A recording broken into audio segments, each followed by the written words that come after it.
Welcome back to my channel. हमारा जो आज का टॉपिक है वो है आपका प्रॉपर्टीज़। ठीक है, हमने प्राइमरी प्रॉपर्टीज़ पे हमने पूरा डिस्कस कर लिया था, जो इसेंशियल थी, जो जिनके होने के बिना हम फैब्रिक नहीं बना सकते थे उस यान से। ठीक है, या फाइबर से। तो फाइबर से जब हम यान ही नहीं बना पाएंगे और यान से फिर हमारा फैब्रिक कैसे बनेगा। तो उसी में अब हमारा आगे की जो नेक्स्ट प्रॉपर्टीज़ हैं वो है आपकी सेकेंडरी प्रॉपर्टीज़। ठीक है, तो प्राइमरी हम पढ़ चुके हैं, अब हमारा जो नेक्स्ट टॉपिक है वो है सेकेंडरी प्रॉपर्टीज़ ऑफ फाइबर। ठीक है,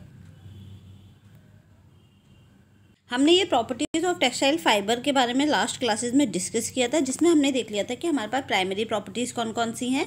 तो प्राइमरी प्रॉपर्टीज़ में हमने देखा था length to width ratio, tenacity, flexibility, spinnability और आपका यूनिफॉर्मिटी। ये हम पढ़ चुके हैं अपनी लास्ट क्लास में। आज जो हमें पढ़नी है वो हमें पढ़नी है physical shape, density, colour, texture, lustre, moisture regain, thermal reactions, elongation, resiliency और आपका डायमेंशनल स्टेबिलिटी। ठीक है, फिर इसके बाद हमने पढ़ना है abrasion, resistance, cover, hand, पेलिंग, Viking, cramp और आपका फाइननेस। ठीक है, ये सारी जो हमें प्रॉपर्टीज़ आज के लेक्चर में हम पढ़ेंगे। ठीक है, जिसमें से हमने प्राइमरी प्रॉपर्टीज़ देखी थी, जो एसेंशियल प्रॉपर्टीज़ होती है, जिनके बिना हमारा जो फाइबर है और फैब्रिक है वो बन नहीं सकता। तो इसमें हमने length to width ratio, tenacity, flexibility, uniformity, ये सारे हम देख चुके थे। ठीक है, अब इसी के आगे हम आगे कंटिन्यू करेंगे सेकेंडरी प्रॉपर्टीज़। हमारी सेकेंडरी प्रॉपर्टीज़ में क्या क्या आएगा। सेकेंडरी प्रॉपर्टीज़ में हमारे एक तो ये इसेंशियल नहीं होती हैं। ठीक है, इसेंशियल नहीं है मतलब बहुत आवश्यक नहीं है, ज़रूरी नहीं है कि आपके फाइबर में हो। अगर हैं तो वेल एंड गुड, अगर नहीं है तो कोई बात नहीं, इनके बिना भी जो है हमारा फैब्रिक जो है बन सकता है। ठीक है, तो एक तो ये इसेंशियल प्रॉपर्टी है जो आवश्यक नहीं है। फॉर ड्यूरेबिलिटी, ड्यूरेबिलिटी मतलब अच्छी परफॉर्मेंस के लिए, बेहतर काम करने के लिए क्या होती हैं, हमारे कपड़े में ज़रूरत होती है। अपीयरेंस इनसे अच्छा होता है, सुंदर लगता है। ठीक है, फैब्रिक की जो क्वालिटी है वो इंक्रीज़ होती है अगर ये वाली हमारी सेकेंडरी प्रॉपर्टीज़ जो है हमारे फाइबर में होंगी तो। ठीक है, कपड़े की क्वालिटीज़ और बेहतर कपड़ा बनेगा हमारा। ठीक है, फैब्रिक और भी अच्छा बनेगा। अब इसमें है हमारा फिजिकल शेप। ठीक है, इसमें पहली प्रॉपर्टी क्या है, फिजिकल शेप। ठीक है, फिजिकल शेप का मतलब क्या है, जो आपका फाइबर है, ठीक है, जो आपका फाइबर है उसका फिजिकल शेप क्या है। ठीक है, किस तरीके का है वो हमारा फाइबर। तो इंक्लूड सरफेस कैरेक्टरिस्टिक, जो आपका फाइबर है इसका सरफेस कैरेक्टरिस्टिक्स कैसा है, स्मूथ है, रफ है या सेरेटेड है। ठीक है, टेढ़ा मेढ़ा है। ठीक है, तो एवरेज फाइबर लेंथ आपका क्या हो गया, इरेगुलर। हाँ, इसके अलावा क्या देखेंगे, एवरेज फाइबर की लेंथ कितनी लंबी है। ठीक है, कितना आपका जो फाइबर की जो लंबाई है वो कितनी है। ठीक है, आपके फाइबर में इरेगुलरिटीज़ कितनी है, कहीं पतला कहीं मोटा, फिर कहीं पतला फिर कहीं मोटा, ऐसा फाइबर है।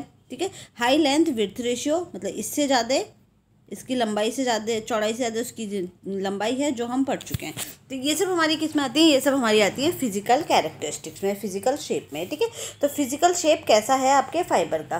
क्रॉस सेक्शनल शेप जो है वो आपका इन्फ्लुएंस करता है लस्टर को, बॉडी एंड हैंड को। ठीक है, जो आपका ये फाइबर है, ठीक है, फाइबर का जो ये वाला पार्ट है, ठीक है, क्रॉस सेक्शनल, जो आप यहाँ से कट करोगे इस फाइबर को तो ऊपर से आपको कैसा दिखाई देगा। ठीक है, तो वो क्या है, क्रॉस सेक्शनल हमारा ये शेप किसको इन्फ्लुएंस करेगा, लस्टर को, बॉडी एंड हैंड को। अगर ये शेप आपका अच्छा है तो इसके चलते उसमें चमक अच्छी रहेगी, छूने में स्मूथ रहेगा फाइबर। ठीक है, जैसे कि हमारा किस में पाया जाता है, ये सिल्क का, सिल्क में शाइन ज़्यादा अच्छी होती है क्योंकि उसका क्रॉस सेक्शनल शेप जो है वो अलग है। ठीक है, फिर सरफेस काउंटर इफेक्ट, कोहेसिवनेस, जो आपका सरफेस का इफेक्ट, जो सरफेस है आपका, जो फाइबर है, ये फाइबर है आपका, इसके ऊपर की लेयर। ठीक है, सरफेस में क्या है आपका, ऊपर की सतह कैसी है। इफेक्ट कोहेसिवनेस, कोहेसिवनेस हमने पढ़ा था कि क्या करता है, चिपकने में हेल्प करता है फाइबर को। ठीक है, तो इससे क्या होगा, आपका फाइबर से यान बनना आसान होगा। ठीक है, रेसिलियंसी है आपका, रिसिलियंसी हो गया। हाँ, रिसिलियंसी का मतलब क्या होता है, सिकुड़ने की एबिलिटी।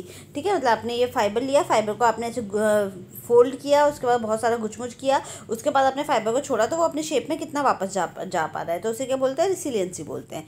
लॉफ्ट, ठीक है, लॉफ्ट का मतलब क्या होता है, कितने एयर पॉकेट हैं आपके फाइबर के अंदर। जैसे ऊन है, ऊन में लॉफ्ट ज़्यादा होता है क्योंकि वो फ्लफी होती है, उसके अंदर बहुत सारे एयर पॉकेट्स बन जाते हैं। ठीक है, थिकनेस, कितना मोटा है आपका फाइबर।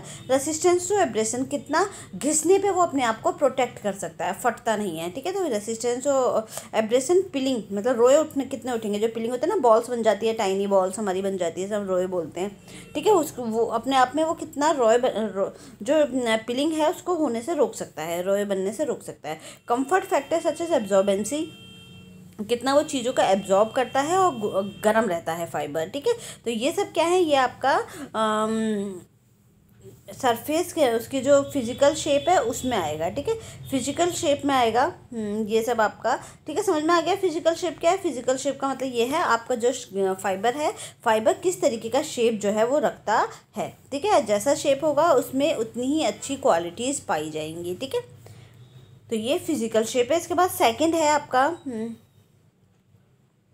डेंसिटी, ठीक है। डेंसिटी का मतलब क्या है? Mass of unit volume of material, ठीक है। मतलब कि डेंसिटी मतलब एक तरह से भार कितना है आपके फाइबर का। अगर बहुत हल्का फाइबर है, ठीक है, तो उससे क्या बनेगा? हल्का फैब्रिक बनेगा, ठीक है। और अगर फाइबर में थोड़ा बहुत वेट है तो उससे थोड़ा भारी फैब्रिक बनेगा, ठीक है। तो ये क्या है? Mass of unit. मास मतलब वेट आपका यूनिट के वॉल्यूम ऑफ मटेरियल, जो भी आपका मटेरियल है, जो भी फाइबर है, उसका कितना वेट है उसमें, ठीक है। Express in gram cubic centimetre पर पाउंड क्यूबिक फुट, ठीक है। ये किस में दिखाई देता है? ये हमारा ग्राम्स में दिखाई देता है, क्यूबिक सेंटीमीटर में, और पाउंड क्यूबिक फुट में हम इसको दिखाते हैं कि आपका जो वेट है वो कितने ग्राम का है, फाइबर का वेट कितने ग्राम का है, कितने क्यूबिक सेंटीमीटर में है, या फिर पाउंड्स क्यूबिक फुट में है आपका वेट, ठीक है।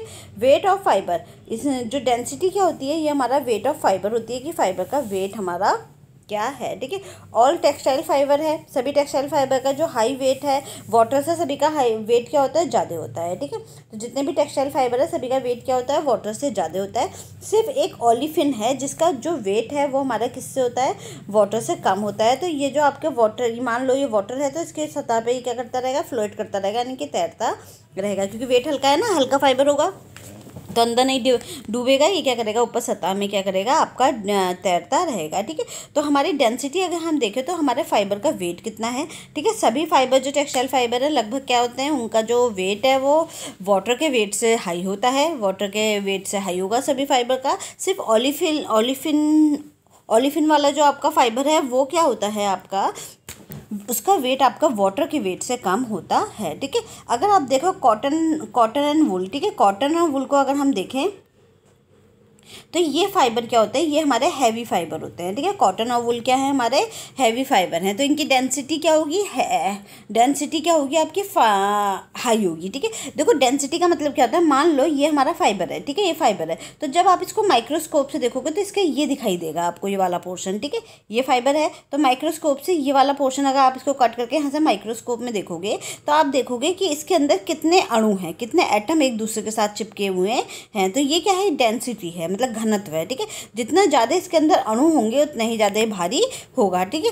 तो यही है। और इस पर गुरुत्वाकर्षण कितना लग रहा है, ठीक है। डेंसिटी का मतलब होता है गुरुत्वाकर्षण आपका कितना लग रहा है, तो उतना ही भारी होगा जितने ज़्यादा अणु होंगे और जितना ज़्यादा उसमें गुरुत्वाकर्षण लगेगा, ठीक है, फाइबर पे आपके। तो ये क्या है? आपका कॉटन और वुल जो है वो हैवियर फैब्रिक है, ठीक है, हाई डेंसिटी है। नायलॉन क्या है? वो आपका लाइटर फैब्रिक है, लो डेंसिटी है, ठीक है। तो नायलॉन का क्या है? आपका जो वेट है वो कम होता है, ठीक है। Lower the density the more the covering power, ठीक है। Lower the density the more the covering power, घनत्व जितना कम होगा आवरण शक्ति उतनी ही अधिक होगी। इसका मतलब क्या है? अगर आपका जो वेट है वो हल्का है, ठीक है, तो वो एरिया को ज़्यादा कवर करेगा, ठीक है, कवरिंग पावर ज़्यादा होगी उसकी। जैसे कि वुल देखोगे आप तो वुल क्या होता है? वुल बहुत हल्का होता है वेट में, सॉरी वुल नहीं, नायलॉन, ठीक है। तो ये क्या करेगा? ये एरिया भी ज़्यादा घेरेगा। जब ये कपड़ा बनाएंगे हम इससे तो एरिया भी क्या करेगा? ज़्यादा घेरेगा, ठीक है। तो ये क्या है? Lower the density the more the covering power, ठीक है। तो ये क्या है? कवरिंग पावर की जितनी ज़्यादा आपकी डेंसिटी होगी फाइबर की, जितनी कम डेंसिटी होगी उतना ही ज़्यादा वो एरिया को कवर करेगा। जैसे कि आपका कोई भी कॉटन है, ठीक है, कॉटन अगर आप देखो जो कॉटन हम पूजा के लिए लेके आते हैं वो कितनी हल्की होती है, ठीक है, तो वो एरिया भी ज़्यादा घेरती है ना, मोटी फूली होती है, फ्लफी होती है, ठीक है। तो lower the density the more the covering power, जितनी ज़्यादा डेंसिटी आपकी कम होगी उतनी ज़्यादा आप क्या करोगे? कवरिंग पावर भी आपकी ज़्यादा होगी, ठीक है। कवरिंग पावर मतलब एरिया को कवर करने वाली पावर, कितना एरिया ये जो है कवर कर रहा है आपका फाइबर।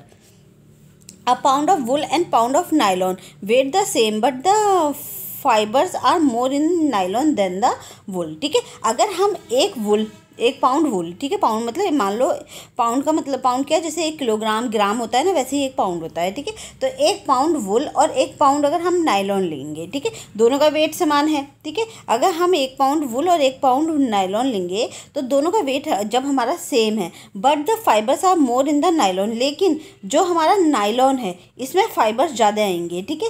क्यों? क्योंकि हल्का है ना, तो फाइबर ज़्यादा आएंगे इसमें, ठीक है। और जो ये है आपका नायलॉन जो है, इसमें क्या होगा, वेट आपके कम आएंगे, ठीक है ना, फाइबर जो है उसके कम आएंगे। जैसे कि अगर आप मार्केट में जाते हो, आप कोई हल्की चीज़ लो 1 किलो, ठीक है, आपने हल्की चीज़ ली, पॉपकॉर्न लिए 1 किलो, ठीक है, वो हल्के होते हैं, ठीक है, और गेहूँ लिए 1 किलो जो भारी होती है, तो आप देखोगे जो पॉपकॉर्न है वो ज़्यादा बड़ी पॉलीथीन में आएंगे, ज़्यादा जगह घेरेंगे, जबकि गेहूँ जो है उसके कंपैरिजन में कम पॉलीथीन में आ जाएगी, ठीक है। तो यही क्या है, ये आपके फाइबर जो होंगे वो ज़्यादा होंगे। क्यों? हल्के फाइबर आपके वेट में अगर हम तोलेंगे तो हल्के फाइबर होंगे, तो हल्के फाइबर ज़्यादा आएंगे हमारे पाउंड्स में, ठीक है, भार में वो ज़्यादा आएंगे एज़ कम्पेयर टू भारी फाइबर, ठीक है, जो जिसका वेट जो है वो भारी है, ठीक है। समझ में आ गया? मतलब कि अगर मैं नायलॉन का 1 पाउंड लूँ और 1 पाउंड लूँ मैं कॉटन का या वुल का, तो जो कॉटन और वुल है इसमें कम फाइबर आएंगे 1 पाउंड में, और इसमें नायलॉन में जो है वो ज़्यादा फाइबर आएंगे। क्यों? क्योंकि हल्का है ये, ठीक है। जैसे पॉपकॉर्न हल्का है तो पॉपकॉर्न ज़्यादा आएंगे, और गेहूँ थोड़ा भारी है उससे, तो गेहूँ जो है वो कम आएंगे हमारे पॉपकॉर्न के कंपेरिजन में, ठीक है। तो ये क्या है, ये आपका सिंपल सी कैलकुलेशन है। और light weight fibre warm without heavy, ठीक है। और जो लाइट वेट फाइबर होता है, ठीक है, जैसे एक्रिलिक फाइबर है, ठीक है। एक्रिलिक फाइबर क्या होता है, जिसे हम आर्टिफिशियल वुल भी बोलते हैं, ठीक है। वुल को तो हम आर्टिफिशियल वुल बोलते हैं, एक्रिलिक फाइबर को। तो ये क्या है, वुल का ही एक सब्स्टिट्यूट है, और वेट में क्या होता है, ये लाइट होता है। तो ये क्या है, a light weight fibre warm without heavy, ठीक है। ये आपको गर्म रख सकता है बिना हैवी हुए, भारी हुए बिना। जैसे कि स्वेटर से हम पहनते हैं तो हमें बहुत हैवी लगता है, ठीक है। लेकिन आजकल मार्केट में हज़ारों तरह के थर्मल्स आने लग गए हैं जो बहुत लाइट वेट होते हैं और बिल्कुल आपको ठंड नहीं लगने देते हैं, ठीक है। तो ये क्या है, एक लाइट वेट फाइबर जो है वो आपको वार्म रखता है विदाउट हैवी, भारी हुए बगैर। कपड़ा भारी भी नहीं होगा, आपको वार्म भी ज़्यादा रखेगा, गर्माहट ज़्यादा देगा आपको। जैसे कि एक्रिलिक फाइबर है लाइट एज कम्पेयर टू वुल, ठीक है। वुल के कंपेरिजन में क्या है, हमारा एक्रिलिक फाइबर जो है एक तरीके का फाइबर है, और आर्टिफिशियल वुल भी बोलते हैं हम इसे, वो उसके कंपेरिजन में क्या है, ज़्यादा लाइट होता है। Produce light weight sweaters and blanket, और इसको हम कहाँ यूज़ करते हैं, एक्रिलिक को, जो आपका लाइट वेट स्वेटर्स और ब्लैंकेट है उसको प्रोड्यूस करने में यूज़ करते हैं, ठीक है। फिर है हमारा इसके बाद है लस्टर, ठीक है। लस्टर इतना समझ में आ गया। 2 हमारे फिजिकल शेप अगर अच्छा होगा, फिजिकल शेप बढ़िया होगा तो आपका फैब्रिक और अच्छा बनेगा, ठीक है। डेंसिटी होगी, अगर भारी होगा या हल्का होगा तो उससे अलग अलग तरीके के फैब्रिक्स बन जाएंगे आपके। इसके बाद जो दूसरा है वो है लस्टर। लस्टर क्या होता है आपका, लस्टर है आपका चमक कैसी है आपके फाइबर में। आपने देखा होगा जो सिल्क होता है, ठीक है, सिल्क होते हैं, तो सिल्क का फाइबर है उसमें कितनी अच्छी शाइन होती है, ठीक है। जो शीन जो होती है वो आपकी, उसे क्या कहते हैं, हम लस्टर बोलते हैं। Amount of light reflected from the surface of fabric, ठीक है। अब लाइट रिफ्लेक्टेड का मतलब क्या होता है, जैसे मान लो किसी भी चीज़ का ये सरफेस है, ये सतह है, ठीक है, ये हमारी सतह है, ठीक है। अब जितनी भी लाइट होती है वो उसमें रिफ्लेक्ट करती है, ठीक है। रिफ्लेक्ट करती है तो सारी लाइट्स को तो वो एब्जॉर्व कर लेता है, किसी एक लाइट को वो वापस रिफ्लेक्ट कर देता है। इतनी भी लाइटें उस पर पड़ रही हैं तो वो क्या करेगा, सारी लाइट्स को एब्जॉर्व कर लेगा और कोई एक लाइट को रिफ्लेक्ट करेगा। तो जो भी लाइट वो रिफ्लेक्ट करता है हमें वही कलर दिखाई देता है, ठीक है। तो जितना ज़्यादा ये स्मूथ होगा सरफेस, ठीक है, जितना ज़्यादा स्मूथ सरफेस होगा ये वाला, उतनी ही अच्छी लाइट इसमें पड़ेगी और उतनी अच्छे तरीके से वो रिफ्लेक्ट होगी लाइट, ठीक है। तो इसीलिए क्या होगा, सरफेस का लस्टर भी अच्छा होगा, जैसे हमारा सिल्क का होता है, ठीक है। Amount of light reflected from a surface of fibre, जो आपका फाइबर है उससे कितनी अच्छी तरीके से लाइट जो है वो रिफ्लेक्ट हो रही है, इसी से हमारी जो है लस्टर आती है, चमक आती है आपके फाइबर में, ठीक है। तो अब लस्टर क्या है हमारा, फैक्टर फॉर लस्टर। लस्टर के लिए क्या क्या फैक्टर जो है उसको इफेक्ट करेंगे, मतलब कोई भी फैब्रिक या फाइबर कपड़ा आपका जितनी उसमें जितनी अच्छी शाइन है तो क्या क्या चीज़ें उसको इफेक्ट करेंगे। जैसे स्मूथनेस फाइबर, आप अगर सिल्क को देखोगे तो सिल्क का जो है वो लंबा सा धागा निकल के आता है, ठीक है। जब हम सिल्क का फाइबर निकालते हैं, रेशा निकालते हैं तो लंबा सा निकल के आता है, ठीक है। जब वो लंबा सा निकल के आता है तो उसमें बीच में कोई भी जोड़ नहीं है, जो हमें जैसे कॉटन है, कॉटन छोटा फाइबर है, तो जब हमें इसको छोटे फाइबर को, कॉटन हमारा छोटा फाइबर है, ठीक है, ठीक है। अब हमें छोटे फाइबर से यान बनाना है, धागा बनाना है, तो हम इसमें अलग अलग फाइबर जो है वो जोड़ेंगे इस तरीके से आपस में, ठीक है। जब हम इसमें आपस में जोड़ेंगे फाइबर को ट्विस्ट कर करके, घुमा घुमा के, जैसे कि हम पूजा की बत्ती बनाते हैं। तो यहाँ पे देखो तो सरफेस में थोड़ा ऊपर नीचे होगा ना, मोटा पतला होगा, जिसके चलते जो जब हम इसमें लाइट पड़ेगी तो लाइट भी टेढ़ी बेढ़ी पड़ेगी, ठीक है, ऊपर नीचे पड़ेगी लाइटें जितनी भी पड़ रही है इनकी, तो इसमें शाइन आपको उतनी नहीं दिखाई देगी, ठीक है। लेकिन जो सिल्क है हमारा, सिल्क लंबा फाइबर है, ठीक है, तो बहुत लंबा फाइबर होता है सिल्क का, ये काफ़ी लंबा मीटर्स में जाता है। तो हम इसमें जब भी आपकी जो लाइट पड़ेगी तो लाइट बहुत अच्छी स्मूथ सरफेस पर लाइट पड़ेगी तो उतना ही चमकीला आपको दिखाई देगा, ठीक है। तो ये क्या है, स्मूथ फाइबर लेंथ, ठीक है, स्मूथनेस देखने को मिलेगी, कितना स्मूथ है आपका सरफेस, कितनी लंबी आपका यान है, ठीक है, कितना लंबा आपका फाइबर है। फ्लैट और लोबल शेप देखने को मिलेगा, अगर फ्लैट शेप है तो, और लोबल शेप है तो वो देखने को मिलेगा आपको, ठीक है। इसके चलते भी आपका ये इफेक्ट करता है, ठीक है, फाइबर की चमक, ठीक है। अगर आपको जो फाइबर है उसमें फ्लैट है, वो बिल्कुल फाइबर का जो शेप है वो क्या है, फ्लैट है, ठीक है, फ्लैट शेप है, या फिर उसमें लोबल शेप है, तो वो भी क्या करेगा, आपको क्या देखने को मिलेगा, लोबल शेप इस तरीके का है एक तरीके से, तो उसमें अच्छे से लाइट पड़ेगी और वो आपको शाइनी दिखाई देगा सरफेस, ठीक है। फिर है नेचुरल फाइबर जो सिल्क है, ठीक है, सिल्क है नेचुरल फाइबर, बाकी तो सारे हमारे क्या हैं, छोटे फाइबर हैं, यानी कि वुल हो गया आपका, कॉटन हो गया, फ्लैक्स हो गया, तो सब छोटे छोटे फाइबर हैं, ठीक है। तो जब भी हम तो इनमें शाइन अच्छी नहीं होगी क्योंकि इनका स्टेपल फाइबर है, छोटा फाइबर है, तो जब हम इसे जोड़ के बनाएंगे तो जोड़ में क्या होगा, आपके थोड़ा सरफेस ऊपर नीचे हो जाएगा, इससे लाइट जो है वो अच्छी नहीं बनेगी। तो सिर्फ एक जो आपका नेचुरल फाइबर सिल्क है, ठीक है, सिल्क में हाई लस्टर देखने को मिलेगा, उसमें चमक अच्छी देखने को मिलती है, इसलिए तो महंगा होता है सिल्क, क्योंकि सिल्क में जो शाइन है वो मैन मेड में भी नहीं मिलेगी आपको वैसी गजब की शाइन, ठीक है, इसीलिए वो इतना महंगा होता है, ठीक है। फिर कॉटन जो है वो डलेस्ट नेचुरल फाइबर है, सबसे कम उसमें शाइन होती है, रफ सा गंदा सा लगता है देखने में कॉटन, ठीक है, जब वो रॉ कॉटन हमारे पास आता है तो, ठीक है, डलेस्ट है, डल है सबसे ज़्यादा, ठीक है, सबसे ज़्यादा कम शाइन है उसमें कॉटन में हमारे, और नेचुरल फाइबर में सिल्क में सबसे हाई शाइन है, ठीक है। मैनमेड फाइबर में ना, जब मैनमेड फाइबर बनते हैं तभी इनमें बहुत तेज शाइन होती है, ठीक है, बल्कि इनमें तो हमें क्या करना पड़ता है, शाइन को कंट्रोल करना पड़ता है, लस्टर को कंट्रोल करना पड़ता है इसमें जो मैनमेड फाइबर है। तो इसमें जब हम हाई लस्टर इन मैनमेड फाइबर यानी कि डीलस्टर्ड हमें डालना पड़ता है जब हम केमिकल्स में बना रहे होते हैं फाइबर को, तो ठीक है, जब हम केमिकल्स बना रहे होते हैं फाइबर के लिए, बहुत सारे केमिकल्स मिला करके बनाते हैं, तब हमारा मैनमेड फाइबर जो है वो बन के निकल के आता है, जैसे पॉलीथीन्स होती हैं हमारी, ठीक है। तो ये क्या है आपका, तो इसमें हमें क्या डालना पड़ता है, डीलस्टर डालना पड़ता है, जब हमारे केमिकल्स हमने डाले हैं, ठीक है, तभी उसी के साथ हम एक डीलस्टर डालेंगे जो क्या है आपका टाइटेनियम डाइऑक्साइड है, ठीक है, titanium dioxide in spinning solution, ठीक है। स्पिनिंग सॉल्यूशन क्या होता है, जो हमारे केमिकल्स होते हैं, हम क्या करते हैं 3-4 केमिकल्स लिए, जिससे हमें क्या बनाना है, फाइबर बनाना है, अभी हम आगे पढ़ेंगे इसको डिटेल में, तो उन फाइबर्स उस केमिकल्स का सॉल्यूशन बनाया, ठीक है, केमिकल का सॉल्यूशन बनाया, घोल बनाया, उसी घोल में क्या डाला है, टाइटेनियम डाइऑक्साइड डाला, इस घोल को हम क्या बोलते हैं, स्पिनिंग घोल बोलते हैं, क्योंकि इसी में से हम क्या निकालते हैं, यान को निकालते हैं, हमारे मैनमेड यान, ठीक है। Lustre in cotton is improved by mercerisation, ठीक है, जो हमारा लस्टर है कॉटन का बताया था ना कि सबसे डल फाइबर होता है, लेकिन इसको मर्सराइजेशन की एक प्रोसेस होती है, ठीक है, एक फिनिशिंग है मर्सराइजेशन, तो इसके थ्रू हम क्या कर सकते हैं, फिनिशिंग के थ्रू हमें जो इसका लस्टर है वो उसकी क्वालिटी को हम क्या कर सकते हैं, बढ़ा सकते हैं, ठीक है। मर्सराइजेशन क्या है, मर्सराइजेशन एक प्रोसेस है जिसमें हम क्या करते हैं, केमिकल्स से ट्रीट करते हैं ताकि जो हमारा कॉटन है उसमें और भी अच्छी चमक आ जाए। ये हम अभी आगे डिटेल में पढ़ेंगे जब हम फिनिशेज वाला चैप्टर पढ़ेंगे, तो ठीक है। तो अब हमारे पास कितने, हमने 3 सेकेंडरी प्रॉपर्टीज़ पढ़ ली कि हमारे फाइबर में ये होगा तो अच्छा होगा, फिजिकल शेप उसका बढ़िया है, शेप अच्छा है तो शाइन अच्छी आएगी, ठीक है, और डेंसिटी है, भारी फाइबर है तो उससे भारी फैब्रिक बनेगा, हल्का फाइबर है तो हल्का फैब्रिक बनेगा, लस्टर उसमें अच्छी होगी तो देखने में अच्छा लगेगा, जैसे कि हमारा सिल्क है, देखने में सुंदर लगता है, ठीक है। एब्जॉर्बेंसी अगर अच्छी है कपड़े में, ठीक है, जो हमारा फाइबर है उसकी एब्जॉर्बेंसी अच्छी है, 4th है हमारा एब्जॉर्बेंसी। तो जब देखो जैसे कॉटन जब हम पहनते हैं तो कॉटन गर्मियों में कितना सुकून देता है ना, क्यों, क्योंकि वो क्या करता है, जितना भी हमारी बॉडी से स्वेटिंग है, हीट है, उसको एब्जॉर्ब कर लेता है, उसको अपने अंदर सोख लेता है और बॉडी से बाहर निकाल देता है, ठीक है।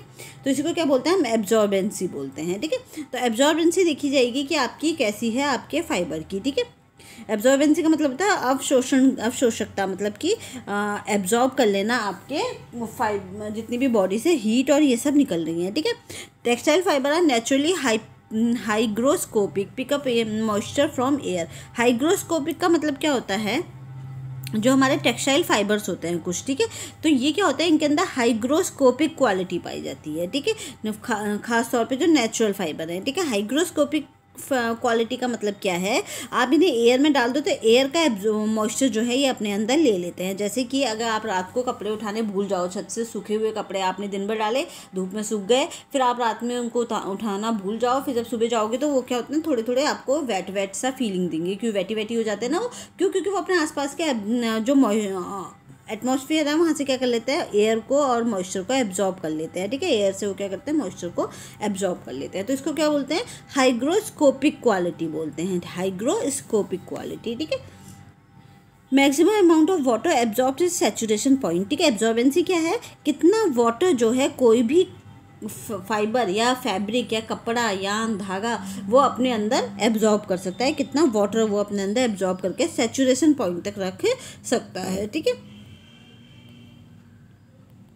फिर इसके बाद है different fibre has different ability to absorb. अलग अलग फाइबर में अलग अलग एबिलिटी एब्जॉर्ब करने की होती है। आप देखो, जब आप वुल को डिप करते हो, ठीक है, आपने वुल को डिप किया, वुल का जो स्वेटर है उसको डिप किया, तो कितना भारी हो जाता है जब उसे वापस निकालते हो आप। क्यों? क्योंकि उसमें बहुत सारे क्या होते हैं, लॉफ्ट होते हैं, एयर पॉकेट्स होते हैं, बहुत सारा पानी जो है वो अपने अंदर सोख लेता है, इसीलिए वो इतना भारी हो जाता है। तो उसकी एब्जॉर्बेंसी ज़्यादा है। ठीक है, यानी कि वो बहुत सारा जो वाटर है अपने अंदर रख सकता है। कौन? कॉटन। ठीक है, तो कॉटन क्या हो गया, उसकी एब्जॉर्बेंसी हमारी ज़्यादा हो गई। ठीक है, तो सॉरी कॉटन नहीं, वुल। ठीक है, वुल की एब्जॉर्बेंसी बहुत ज़्यादा हाई होती है, कॉटन की भी अच्छी है पर वुल की सबसे हाईएस्ट होगी, वो इतना सारा वाटर अपने अंदर रख लेता है। तो डिफरेंट फाइबर की जो एब्जॉर्बेंसी है वो अलग अलग होती है। फिर है इजीली वाटर एब्जॉर्ब, जो फैब्रिक हैं जो आसानी से अपने अंदर वाटर जो है वो एब्जॉर्ब कर लेते हैं, उन्हें क्या बोलते हैं, हाइड्रोफिलिक फाइबर बोलते हैं। क्या बोलेंगे? हाइड्रोफिलिक। जैसे कि आपका कौन हो गया, कॉटन हो गया। ठीक है, कॉटन हो गया, सिल्क हो गया, और आपका कॉटन हो गया, सिल्क हो गया, ठीक है, वुल हो गया, इनकी एब्जॉर्बेंसी बहुत हाई होती है। ठीक है, बहुत हाई होती है। रेयॉन हो गए, एसीटेट फाइबर्स हो गए, ये सब फाइबर्स के नाम हैं। इन सब की जो एब्जॉर्बेंसी की क्वालिटी है वो बहुत हाई होती है। ठीक है, तो हाई है क्वालिटी, तो ऑब्वियसली क्या करेगा, हाई क्वालिटी वाला क्या करेगा, इसमें अपने अंदर जितने भी उसके वो हैं एब्जॉर्बेंसी है, जितनी भी वाटर है वो अपने अंदर एब्जॉर्ब करके रख लेगा। ठीक है, तो इनको वाटर लविंग फाइबर भी बोलते हैं। ठीक है, क्यों? क्योंकि अपने अंदर बहुत अच्छे से ये एब्जॉर्ब कर लेते हैं वाटर को। नेचुरल प्रोटीन है, वेजिटेबल फाइबर्स हो गए आपके। नेचुरल प्रोटीन मतलब प्रोटीन फाइबर कौन से होंगे, सिल्क और वुल। ठीक है, ये प्रोटीन फाइबर हैं। और वेजिटेबल फाइबर आपके क्या हो गए, कॉटन वगैरह जो पेड़ पौधों से मिलते हैं। ठीक है, जो हम पढ़ भी चुके हैं ये। ठीक है, फिर रेयॉन और एसीटेट हो गए, ये सारे फाइबर्स की जो एब्जॉर्बेंसी है बहुत अच्छी होती है। ठीक है, और जिन फाइबर, अब अगर एब्जॉर्बेंसी अच्छी होगी तो डाई वगैरह भी तो अच्छे से हो जाएगा ना, डाई भी अच्छे से हो जाएगा, बहुत सारी चीज़ें अच्छी से हो जाएंगी। ठीक है, तो एब्जॉर्बेंसी अच्छी होगी तो बहुत सारी क्वालिटी जो है वो उसकी इन्फ्लुएंस होगी।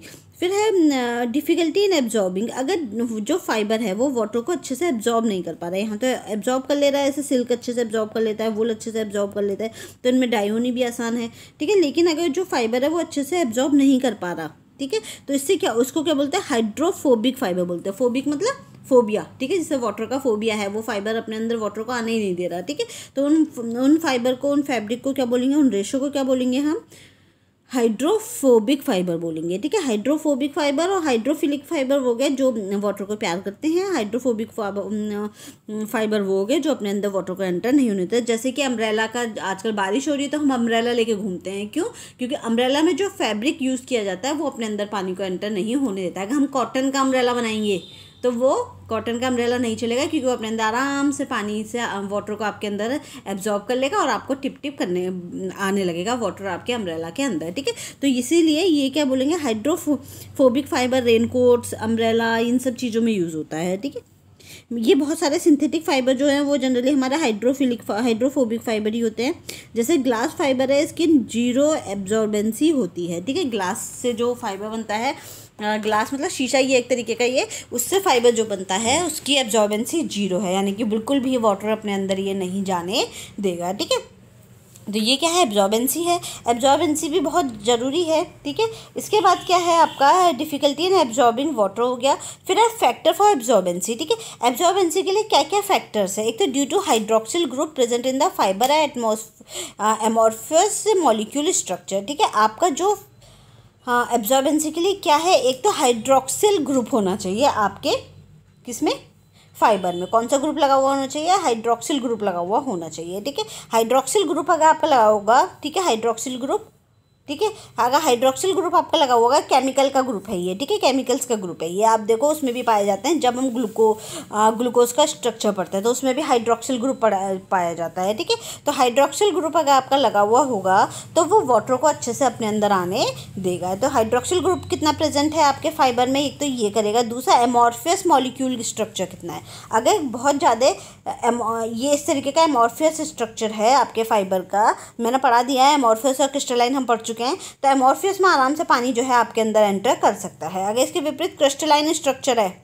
जैसे आपके अम्ब्रेला के जो अम्ब्रेला बनता है जिस फैब्रिक का उसमें होता है, उसका फाइबर अगर देखोगे तो वो बिल्कुल इतना घनिष्ठ होता है, क्रिस्टलाइन होता है। उसके मॉलिक्यूल जो है बिल्कुल एक दूसरे से इतने चिपके हुए होंगे कि अंदर वाटर को एंटर ही नहीं होने देंगे, ठीक है। तो ये है आपका, अगर एमॉर्फियस है तो आपका जो एब्जॉर्बेंसी के लिए दो फैक्टर्स इंपॉर्टेंट है, एक तो हाइड्रोक्सिल ग्रुप, ठीक है, और दूसरा एमॉर्फियस मॉलिक्यूल स्ट्रक्चर, ठीक है। हाइड्रोक्सिल ग्रुप है तो हाइड्रोक्सिल ग्रुप भी क्या करेगा, आपके फैक्टर्स को, एब्जॉर्बेंसी को इन्फ्लुएंस करेगा, साथ ही साथ क्या करेगा, वो एमॉर्फियस स्ट्रक्चर को भी बनाएगा, ठीक है। हाई क्रिस्टलाइन स्ट्रक्चर है। हाई क्रिस्टलाइन स्ट्रक्चर में आपका क्या है, अगर क्रिस्टलाइन स्ट्रक्चर बहुत ज़्यादा होगा तो एब्जॉर्बेंसी जो है वो कम हो जाएगी हाइड्रोफोबिक फाइबर में जो पाई जाती है, ठीक है, क्योंकि क्रिस्टलाइन स्ट्रक्चर में बहुत पास पास वो होंगे अणु, ठीक है, पास पास अणु होंगे, इतने पास पास अणु हैं तो वो क्या होगा, अपने अंदर वाटर को एंटर ही नहीं करने देंगे, ठीक है।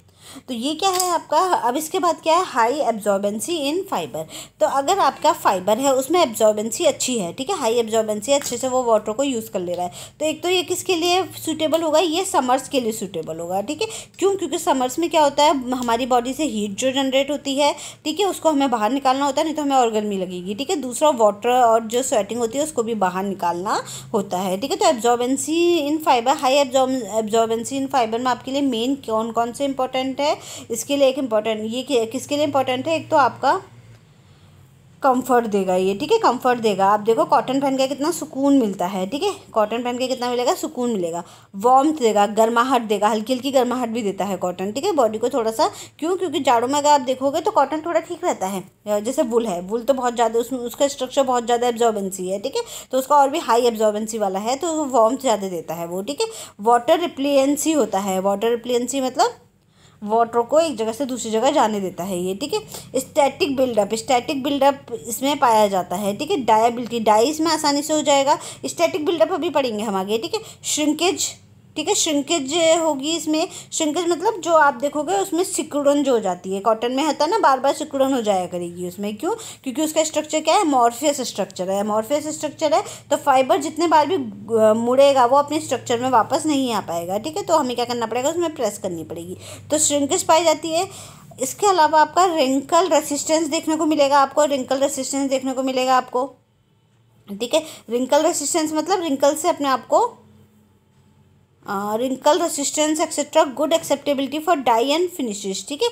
आपको डाई और फिनिशेस के लिए एक अच्छी क्या देखने को मिलेगी, डाई और फिनिशेस जो है अच्छे से आपके कपड़े में एंटर हो जाएगा, ठीक है। तो ये आपका अच्छी क्वालिटी इसमें है, आपकी जो एब्जॉर्बेंसी फाइबर में पाई जाएगी, ठीक है। इसमें एब्जॉर्बेंसी फाइबर में, एब्जॉर्बेंसी का मतलब क्या है, ये मान लो आपका फैब्रिक है, ठीक है, फैब्रिक है या फाइबर है तो इसके अंदर तक वाटर जाता है, ठीक है, जैसे अंदर तक वाटर जाता है तो उसको, इसमें वाटर जो है अंदर तक जाता है एब्जॉर्बेंसी में, ठीक है। इसके अलावा एक आगे है, उसमें वाटर जो है वो पूरा सरफेस में रहता है, ठीक है। तो इसमें अंदर तक जाता है, एब्जॉर्बेंसी में हमारा क्या जाता है, अंदर तक वाटर जो है पूरा अंदर तक चला जाता है और अंदर से होते होते यहाँ से बाहर निकल जाता है, ठीक है। तो यही एब्जॉर्बेंसी को कहते हैं,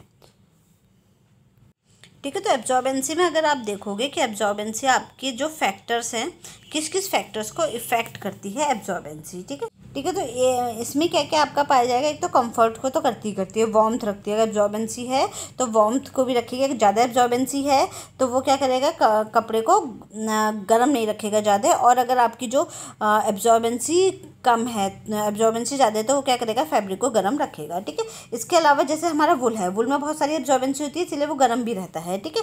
फिर आपका वाटर रिप्लिएंसी है कि वाटर एक जगह से दूसरी जगह जा रहा है या नहीं जा रहा है, ठीक है। अगर एब्जॉर्बेंसी कम है, इसको ना हाई वाला वर्ड हटा देना, ये फैक्टर्स हैं जो आपके एब्जॉर्बेंसी को इफेक्ट करते हैं, तो हाई वाला वर्ड इसमें से हटा देना, ठीक है। तो कंफर्ट को इफेक्ट करेगा, अगर एब्जॉर्बेंसी अच्छी है तो कंफर्ट रहेगा। वार्मथ को इफेक्ट करेगा, ठीक है, एब्जॉर्बेंसी अच्छी है या बुरी है ये आपके वार्मथ को दिखाएगा। वाटर रिप्लिएंसी एब्जॉर्बेंसी की वाटर एक जगह से अंदर जा रहा है या नहीं जा रहा है, इसको इफेक्ट करेगा एब्जॉर्बेंसी, ठीक है। स्टैटिक आपका बनेगा या नहीं बनेगा, स्टैटिक मतलब चिंगारी, आपने देखा होगा कभी कभार फैब्रिक है, फैब्रिक में क्या होते हैं स्पार्क्स निकलते हैं, ठीक है, चिंगारी होगी। अगर वाटर एब्जॉर्बेंसी अच्छी है तो उसमें चिंगारी वाली कपड़ों में प्रॉब्लम नहीं होगी, ठीक है। डायबिलिटी होगी, अगर एब्जॉर्बेंसी अच्छी है तो डाई आप आसानी से कर सकते हो, ठीक है। श्रिंकेज को इफेक्ट करेगा, रिंकल को इफेक्ट करेगा, ठीक है, रिंकल रेसिस्टेंस को इफेक्ट करेगा, good acceptability of for dye and finishes, ठीक है, इस पर भी इफेक्ट करेगा। तो इन सारे क्वालिटी को इफेक्ट करता है कि आपकी उसमें एब्जॉर्बेंसी अच्छी है या फिर बुरी है, ठीक है। अगर आप देखो तो इसमें क्या है, हाइड्रोफोबिक फैब्रिक जो है easy to wash, hydrophobic fabric जिनके अंदर वाटर नहीं एंटर करता है। हाइड्रोफोबिक कौन से वाले थे, जो फैब्रिक जैसे कि आपका छतरी का फैब्रिक है, ठीक है, तो उसके अंदर वाटर आपका एंटर नहीं करता, तो वो कौन सा था, हाइड्रोफोबिक फैब्रिक। तो ये इजी टू वॉश होते हैं, ठीक है। इजी टू वॉश क्यों होंगे, मान लो आपका जो रेन कोट है, ठीक है, आपने रेन कोट पहना है, रेन कोट के ऊपर चाय गिर गई, ठीक है, चाय गिर गई या कोई हल्दी गिर गई या कोई भी इस तरीके का स्टेन जो है उसमें लग गया, क्योंकि अब इसकी एब्जॉर्बेंसी तो अच्छी है, एब्जॉर्बेंसी इसकी बुरी है, ठीक है, ये अपने अंदर एब्जॉर्ब नहीं होने दे रहा स्टेन को, ठीक है। यानी कि क्या है, हाइड्रोफोबिक फाइबर है। क्या है हाइड्रोफोबिक फाइबर, मतलब अपने अंदर वाटर को एब्जॉर्ब नहीं होने दे रहा। अब वाटर को एब्जॉर्ब नहीं होने दे रहा तो स्टेन अंदर जाएगा कैसे ना, स्टेन ऊपर के ऊपर ही रह जाएगा, वो जो भी दाग है वो ऊपर के ऊपर ही रह जाएगा। तो आप जब भी उस स्टेन को हटाओगे तो आसानी से वो ऊपर से हट जाएगा। तो हाइड्रोफोबिक फाइबर में एक फ़ायदा ये होता है कि इसमें जो है स्टेन है वो आपका नहीं लगता है, और आप क्योंकि एब्जॉर्ब नहीं हो पाता है स्टेन, और जो डाई है वो ये ड्राई भी आपका क्विकली हो जाता है, आसानी से क्या होगा, सूख जाएगा ये, ठीक है। इसलिए छाते का जो फैब्रिक है वो आसानी से सूख जाता है, ठीक है, ड्राई हो जाता है, क्योंकि अंदर तक वाटर नहीं जा रहा ना, वाटर ऊपर सरफेस में है, वो तो सूख भी उतनी जल्दी जाएगा वो, ठीक है। जबकि कॉटन हो गया, ये सब हो गया, इसमें जो वाटर है वो अंदर तक चला जाता है, तो अंदर तक जाएगा तो जो स्टेन है वो भी अंदर तक चला जाएगा, फिर उसको निकालने में हमें दिक्कत होगी, ठीक है। तो फाइबर, हाइड्रोफोबिक फाइबर का एक ये फ़ायदा होता है, धुलाई में यह आसान होता है, ठीक है। फिर हमारा फाइबर है और इनकी एब्जॉर्बेंसी है ये, तो वुल की देखो एब्जॉर्बेंसी सबसे ज़्यादा है, इसीलिए सबसे ज़्यादा जो गर्म है वो वुल ही रखता है आपको, ठीक है। 13.6 से लेकर के 16.0 तक एब्जॉर्बेंसी है। फ्लैक्स की इसके बाद है 12, सिल्क की 11 है, कॉटन की 8.5 है, ठीक है, और रेयॉन की 10.7 से 13 पॉइंट तक है। ग्लास फाइबर की 0.0 एब्जॉर्बेंसी है, ओलिफिन की 0.1 तक की है, मोडा एक्रिलिक की 0.4 से 4.0 तक की है, और आपका एक्रिलिक की 1.0 से 2.5 तक है। मतलब ये इन सब की एब्जॉर्बेंसी बहुत ख़राब है, ये छाता वाता यूज़ करने बनाने के लिए यूज़ होते हैं ये वाले कपड़े, ठीक है, ये वाले, ठीक है, नीचे वाले। तो ये जो आपके जो वाटर इस तरीके के फैब्रिक हम यूज़ करना है, इसमें वाटर कम एब्जॉर्ब होता है, तो ये वाला फैब्रिक हम यूज़ कर सकते हैं, ठीक है।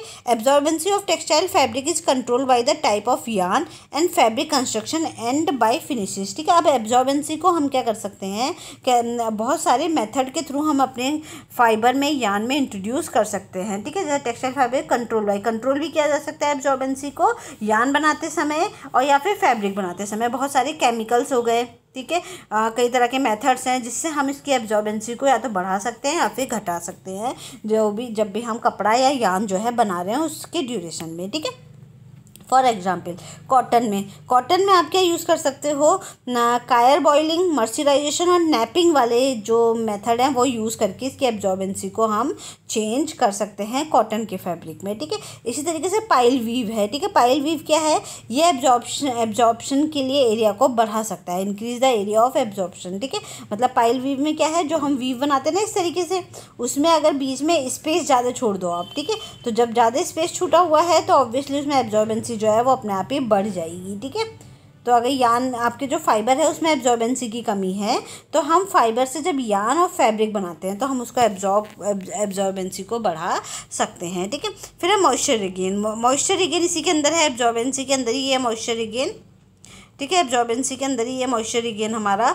तो इसमें आप देखोगे तो जब आपने अपना जो is the percentage of moisture अब बॉर्न ड्राई फाइबर मतलब जिसमें बिल्कुल भी क्या मॉइस्चर ना हो, ठीक है। इस तरीके का जो एक फाइबर है जिसमें बिल्कुल भी नमी ना हो, ऐसे फाइबर को आप बाहर एयर में रख दो, 70 डिग्री फ़ारेनहाइट टेम्परेचर हो बाहर का और 65 5 डिग्री ह्यूमिडिटी हो, ठीक है, नमी हो इतनी, जब आप उसे छोड़ दोगे कुछ घंटों के लिए तो वो कितना वाटर जो है वो अपने अंदर इसमें हवा से एब्जॉर्ब कर लेगा, ठीक है। जैसे कि छत पे छोड़ के आ गए आप, ठीक है, अपना फाइबर, उस पहले तोल लिया आपने उस फाइबर को, मानो पहले जब उसको तोला तो उसका वेट कितना था, 1 ग्राम था। अब आप उसे छत पे छोड़ के आ गए, जब वापस लेके आए सुबह, आपने देखा उसका वेट कितना हो गया, 5 ग्राम हो गया। तो मतलब उसने कितना ग्राम ले लिया, 4 ग्राम तक वाटर जो है अपने अंदर एब्जॉर्ब कर लिया, ठीक है। तो इसको क्या बोलते हैं, मॉइस्चर रीगेन बोलते हैं, ठीक है।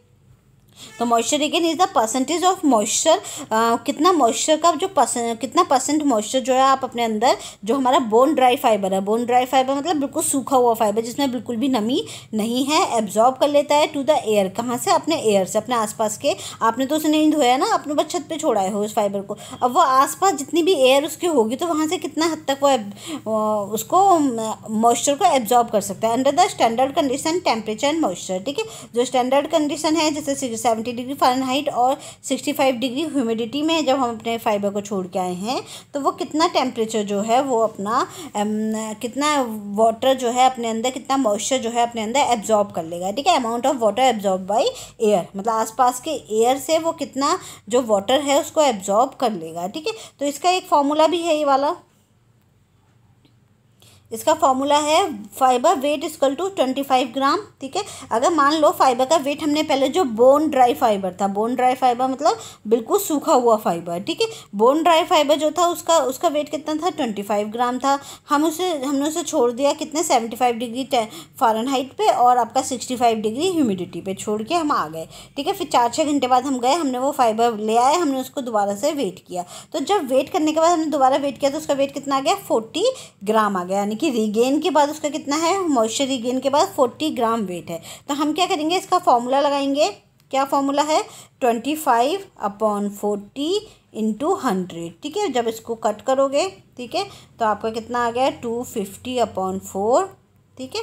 तो जब इसको डिवाइड करोगे तो आपका 62 आ जाएगा, यानी कि रीगेन कितना हो गया आपका, 62% आपका मॉइस्चर रीगेन हो गया। यानी कि आपका जो, अगर आपका 25 वेट था और दोबारा से उसमें जब आप उसे लेके गए 40 ग्राम के वेट हो गया, तो आपने ये फॉर्मूला लगाया और उसमें कितना आया, 25% जो है उसका मॉइस्चर रीगेन है उस फाइबर का, ठीक है। इतना मॉइस्चर रीगेन वो अपने आसपास के उससे कर सकता है, ठीक है। तो ये क्या है, ये आपका पूरा जो हमने पढ़ा, ये एब्जॉर्बेंसी पे हमने बात की, किस तरीके से एब्जॉर्बेंसी आपके बहुत सारे कैरेक्टरिस्टिक्स को डिसाइड करता है, ठीक है। ये हम आगे और भी ज़्यादा भी नहीं डिटेल में पढ़ेंगे, ठीक है। अब जो हमारी नेक्स्ट सेकेंडरी कैरेक्टरिस्टिक्स है वो है इलास्टिसिटी, ठीक है। इलास्टिसिटी क्या होती है, आपने देखो लेगिंग्स सभी पहनते हैं, सभी लोग जो है लेगिंग्स को यूज़ करते हैं। तो जब हम लेगिंग्स को पहनते हैं तो आपने देखा होगा उसका शेप कितना होता है, इतना सा होता है, ठीक है, बहुत पतली सी देखने में मिलती है लेगिंग। जब हम उसे पहनते हैं तो हमारे लेग्स अगर इतने भी मोटे हैं, इतने भी हैवी हैं, तो अपने आप को क्या करती है, वो लेग्स के शेप में अपने आप को लेग्स के शेप में क्या कर लेती है, वो एडजस्ट कर लेती है, ठीक है। फिर आप उसे वापस अगर जब चेंज करोगे, उसे वॉश कर दोगे तो वापस वो इसी शेप में आ जाती है, ठीक है। तो क्यों, क्योंकि उसमें क्या है, इलास्टिसिटी हाई होती है हमारे लेगिंग्स वाले उसमें, ठीक है। तो यही है इलास्टिसिटी, है ability to of fibre to return back to original shape being after stress, ठीक है। जब हम कपड़ों को खींच रहे हैं, जब हमारा जो फाइबर है उसको हमने यहाँ से पकड़ के यहाँ तक खींचा, ठीक है। जो रबड़ बैंड में आपने देखा होगा, जब आपने रबड़ बैंड आप कितनी भी खींचो वो खिंच जाती है, फिर वापस वो अपने शेप में आ जाती है, तो वो इलास्टिसिटी है। तो यही इलास्टिसिटी हमारे फाइबर में कितनी पाई जाती है, हमारे फाइबर का शेप इतना था, हमने उसे खींच के इतना बड़ा कर दिया, तो वापस वो अपनी इस शेप में कितना हद तक आ जा रहा है, उसी को हम क्या बोलते हैं, इलास्टिसिटी बोलते हैं, ठीक है। स्ट्रेचिंग कब हो सकती है, जब ड्यूरिंग वियर, आप पहनते हो ना तो कपड़ों में स्ट्रेचिंग होती है, ठीक है। तो अगर स्ट्रेच्ड फैब्रिक है तो कितना आसान होता है कपड़े में पहनना, जैसे कि हमारे फैब्रिक्स में आपने लेगिंग्स के फैब्रिक में देखा है, इसीलिए लेगिंग्स जो है इतने पॉपुलर हैं, ठीक है। तो ये क्या है, ये आपका स्ट्रेच ड्यूरिंग वेयरिंग, वेयरिंग के ड्यूरिंग क्या आपका स्ट्रेच होता है। इलॉन्गेशन क्या है आपका, इलॉन्गेशन जो है आपका, इलॉन्गेशन क्या होता है, जब आप किसी भी चीज़ को खींच रहे हो, ठीक है, आपने अपने फाइबर को आप खींच रहे हो after stretching just before the point which it breaks, ठीक है। मतलब कि आपने, ये आपकी रबड़ बैंड है या आपका फाइबर है, आप इस फाइबर को खींचते जा रहे हो, अब इस पॉइंट पे आकर के क्या होगा, टूटेगा फाइबर, ठीक है। रबड़ बैंड को भी आप खींचते जाओगे तो एक पॉइंट पे जाकर वो टूट जाती है, ठीक है। तो ये जो पॉइंट है जहाँ वो टूट रही है, इससे जस्ट पहले वाला पॉइंट जहाँ तक वो खींच सकता है, उसको बोलते हैं इलॉन्गेशन, ठीक है। तो इलॉन्गेशन क्या है, जब हम कोई भी चीज़ खींच रहे हैं, स्ट्रेच कर रहे हैं, तो स्ट्रेच करने में जितना हद तक हम उसे स्ट्रेच कर सकते हैं जब वो टूटे, उससे पहले पहले कितने हद तक हम उसे स्ट्रेच कर सकते हैं उसको बोलते हैं हम इलॉन्गेशन। ठीक है, just before the point which it breaks, जब इसके टूटने से पहले का जो पॉइंट होता है। ठीक है, फिर ये क्या है, इसको हम इलॉन्गेशन बोलते हैं। तो इसमें इलास्टिक रिकवरी है। इलास्टिक रिकवरी क्या है, ability of fibre to return from strain. Strain मतलब किसी भी प्रेशर में हम कोई हमारा फाइबर खिंच रहा है तो कितना वो अपने वापस अपनी शेप में आ पा रहा है, तो वो उसको क्या बोलते हैं हम स्ट्रेन बोलते हैं। जैसे कोहनी होती है हमारी, ठीक है, जो हमारे हाथों की कोहनियाँ होती हैं उनमें आप देखोगे तो वो जब हम फुल स्लीव्स के कपड़े पहनते हैं तो वहाँ पे हमारा जो थोड़ा सा लूज हो जाता है फैब्रिक, हमारा जो स्लीव्स है वहाँ से थोड़ी सी लूज होने लगती है। क्यों? क्योंकि जो आपका फाइबर है वो खिंचता है और वापस वो अपनी शेप में उतने अच्छे से नहीं आ पाता। ठीक है, तो स्ट्रेन पड़ रहा है, स्ट्रेन पड़ने के बाद उसकी कितनी क्षमता है कि वो अपने शेप में वापस रिटर्न हो जाए। ठीक है, तो इसे क्या बोलते हैं, इलास्टिक रिकवरी बोलते हैं। जबकि लेगिंग्स में देखोगे हमारे जो नीज होते हैं, घुटने होते हैं हमारे पैर के जो नीज हैं वहाँ पे वो कभी भी खिंचता नहीं है। ठीक है, और लूज़ नहीं होते हमारे लेगिंग्स। क्यों? क्योंकि उसकी इलास्टिक रिकवरी अच्छी है। अगर आपने अच्छी कंपनी का लिया है तो फिर वो कभी भी वहाँ से लूज़ नहीं होंगी। ठीक है, फिर है percentage of return from elongation to the original length. ठीक है, जब हमने इलॉन्गेशन तक यहाँ तक पहुँचाया उसके बाद जब हम उसको छोड़ रहे हैं तो वापस कितना परसेंट तक वो अपनी शेप में वापस आ पा रहा है, इसको बोलते हैं इलास्टिक रिकवरी। ठीक है, 100% इलॉन्गेशन है आपका, तो 100% इलॉन्गेशन जो यहाँ तक बिल्कुल लास्ट पॉइंट तक खींच के वापस अपनी शेप में आ जाए तो वो किसमें, इसको क्या बोलते हैं, इलास्टोमेरिक फैब्रिक बोलते हैं। क्या बोलते हैं? इलास्टोमेरिक फैब्रिक, जिसका क्या है 100% तक इलॉन्गेशन पाया जाता है, जो आप रबड़ और स्पैंडेक्स में देखने को मिलता है आपको। ठीक है, स्पैंडेक्स खींचने वाले जो फैब्रिक होते हैं, लेगिंग्स में भी तो ये होता है ना, कॉटन के साथ हम क्या करते हैं, इलास्टिसिटी, वो रबड़ वाले जो खींचने वाले जो रबड़ बैंड होते हैं उसके फाइबर्स को मिला देते हैं, तभी तो इतने अच्छे से खींच जाता है वो। ठीक है, इसमें इलास्टिसिटी में आपका जो फॉर्मूला है इलास्टिसिटी को निकालने का, stretched length original length minus original length upon original length into 100। मान लो किसी की जो फाइबर की ओरिजिनल लेंथ कितनी है आपकी, 1 मीटर। ठीक है, 1 मीटर उसकी ओरिजिनल लेंथ है। ठीक है, अब जब हमने उसे खींचा तो कहाँ तक खींच गया, 5 मीटर तक खींच गया, स्ट्रेच हो गया। ठीक है, खींच गया, तो यहाँ क्या आएगा, 5 माइनस 1 अपॉन 1। ठीक है, ये इसका फॉर्मूला बन करके इंटू 100। ठीक है, ये फॉर्मूला बनेगा, तो क्या हो गया आपका 4 अपॉन 5 माइनस 1 4 हो गया अपॉन 1 इंटू 100। ठीक है, अब ये क्या हो गया, अब इसमें से अगर आप देखोगे तो कितना परसेंट हो जाएगा, 400% तक आपका क्या हो गया है, फाइबर जो है ये वाला खींच सकता है, मतलब 400 गुना तक आपका ये जो फाइबर है ये खींच सकता है अपनी ओरिजिनल लेंथ से। ठीक है, तो इसको ये हम इस फॉर्मूला से निकालते हैं, इसकी इलास्टिसिटी क्या हो जाएगी, 400% हो जाएगी, 400 गुना तक खींच सकता है ये। ठीक है, तो इस तरीके से हम इलास्टिसिटी को निकालते हैं। ठीक है, elasticity influence by side chain and cross linkage between the molecules. ठीक है, तो जो हमारी इलास्टिसिटी है वो हमारी किससे इन्फ्लुएंस करती है, जो हमारी साइड चेन होती है, जब हमारे मॉलिक्यूल्स है ना, जब अंदर मॉलिक्यूल्स जुड़े होते हैं तो इनकी जो साइड चेन्स होती हैं, जिन चेन्स में ही जुड़े हुए होते हैं मॉलिक्यूल्स। ठीक है, तो एक तो उस पर और cross linkage between the molecules. ठीक है, मॉलिक्यूल्स के बीच में कितने क्रॉस लिंकेज हैं, ठीक है, कितने तरीके से वो क्रॉस लिंकेज जो है एक दूसरे को जोड़े हुए हैं। ठीक है, ये हमारी डिपेंड करती है आपकी किस पे, इलास्टिसिटी के कैरेक्टरिस्टिक्स पे। ठीक है, अब इसमें क्या है, ability bond between chains of molecule. ठीक है, सॉरी, स्ट्रॉन्ग बॉन्ड, अगर आपके जो मॉलिक्यूल्स के बीच में स्ट्रॉन्ग बॉन्ड्स हैं, ठीक है, स्ट्रॉन्ग बॉन्ड्स हैं आपके मॉलिक्यूल के बीच में, तो ठीक है, तो fibre try to return to its original length. तो जब बॉन्ड्स अगर स्ट्रॉन्ग है आपके फाइबर में तो बॉन्ड्स जब वो आप इन्हें खींचोगे तो वापस ये बॉन्ड्स अपने ओरिजिनल शेप में आने की कोशिश करेंगे, वापस ये अपनी ओरिजिनल शेप में आने की कोशिश करेंगे। ठीक है, तो strong bond between chains of molecule है हमारा, fibre try to return to its original length. ठीक है, अगर आपके बॉन्ड्स के बीच में स्ट्रॉन्ग बॉन्ड होगा, मॉलिक्यूल्स के बीच में स्ट्रॉन्ग बॉन्ड होगा तो फाइबर जो है अपनी ओरिजिनल शेप में वापस आने की कोशिश करेंगे। ठीक है, अगर वीक बॉन्ड होगा, वीक बॉन्ड है आपकी चेन्स के बीच में, ये देखो चेन्स के बीच में जो बॉन्ड्स हैं वो बहुत वीक लगे हैं। ठीक है, तो वो जब वीक बॉन्ड है तो fibres can not recover to its original length. ठीक है, तो फाइबर जो है अपनी ओरिजिनल लेंथ में नहीं आ पाएंगे और जिसके चलते आपको क्या देखने का मिलेगा, फाइबर नया शेप ले लेंगे जिसको हम बोलते हैं क्रीज। ठीक है, क्रीज नई शेप ले लेंगे, ठीक है। ये फाइबर, जो फाइबर को आपने खींचा तो उसने एक अपनी अलग ही नई शेप ले ली, इसको बोलते हैं क्रीज पड़ जाना, ठीक है, फाइबर्स में।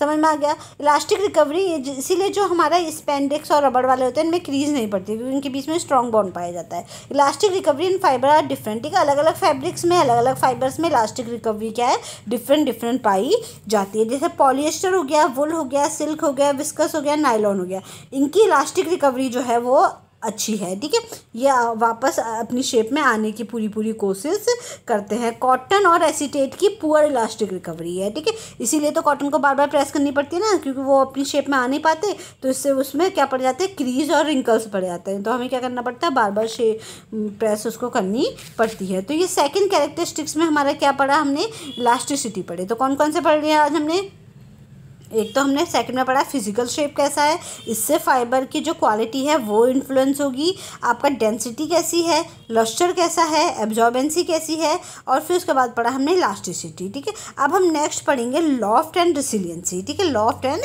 रेसिलियंसी। तो ये जो लॉफ्ट एंड रेसिलियंसी है ये भी किस पे डिपेंड करेगी, ये आपका किस पे डिपेंड करती है, इलास्टिसिटी जो अभी हमने पढ़ा था इस पे ही निर्भर करेगी, इस पे ही डिपेंड करेगी, ठीक है। फिर नेक्स्ट है लॉफ्ट एंड रेसिलियंसी। लॉफ्ट एंड रेसिलियंसी में क्या है, रेसिलियंसी क्या है, एबिलिटी टू श्रिंक यानी कि क्रीज होने की और वापस अपने ओरिजिनल शेप में आ जाने की कितनी क्वालिटी आपके फाइबर में है, ठीक है, उसे क्या बोलते हैं, हम लॉफ्ट बोलते हैं,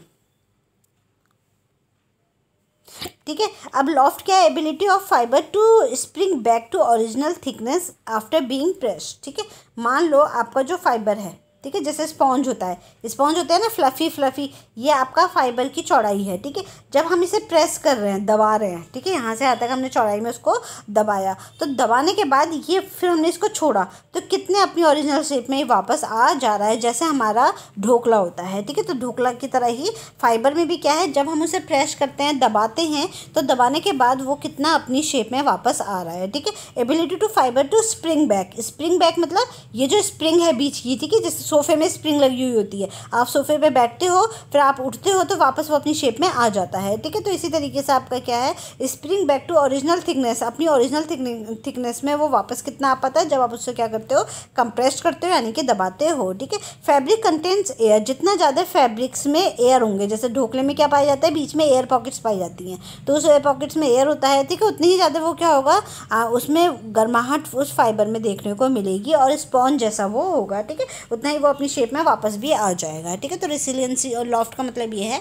अब रेसिलियंसी का मतलब क्या है, रेसिलियंसी वही है कितना वो अपने ओरिजिनल शेप में आ रहा है, ठीक है। लॉफ्ट हमारा होता है एयर पॉकेट्स के कारण, ठीक है। फिर रेसिलियंसी है ability to fibre to bounce back to shape following compressed, ठीक है। आपने देखो दुपट्टा लिया कॉटन का, ठीक है, कॉटन का दुपट्टा लिया, उसको लेने के बाद अपने दोनों हाथ में पकड़ के आप उसे क्रश कर दो अच्छे से, ठीक है, खूब गुचमुच कर दो उसे, तो फिर उसको खोलो तो देखो वो कितना वो अपनी शेप में आ पा रहा है। तो वो शेप में नहीं आ पाता, उसमें बहुत सारी क्रीज पड़ जाएंगी, फिर आपको उसको क्या करना पड़ेगा, प्रेस करना पड़ेगा, ठीक है। तो ability to fibre to bounce back to shape, ठीक है, अपनी जो शेप है उसमें कितना वापस आ पाएगा, फॉलोइंग कंप्रेशन बेंडिंग और सिमिलर डिफॉर्मेशन, ठीक है, कंप्रेशन बेंडिंग और सिमिलर डिफॉर्मेशन, ठीक है। तो जिसके चलते क्या है, फॉलोइंग कंप्रेशन मतलब कि जब आप उसे टेढ़ा मेढ़ा बिल्कुल दबा दो, बेंड कर दो, घुमा दो, डिफॉर्मेशन कर दो, उसे पूरा क्रश कर दो, ठीक है, तो उसके बाद कितने उसमें रिंकल्स पड़ रहे हैं, ठीक है, वॉश और वेयर के कारण भी उसके अंदर रिंकल्स पड़ जाते हैं। आप कॉटन धोते हो, धोने के तुरंत बाद आपको क्या करनी पड़ती है, उसमें प्रेस करनी पड़ती है, ठीक है, क्यों, क्योंकि वॉश करते समय भी उसमें क्या पड़ जाता है, रिंकल्स पड़ जाते हैं। तो रेसिलियंसी क्या है, आपका रिंकल्स है, जबकि अगर आप देखोगे वुल्स में रिंकल्स नहीं पड़ते, तो इसीलिए वुल्स को हमें क्या है, बार बार प्रेस नहीं करनी पड़ती है, ठीक है।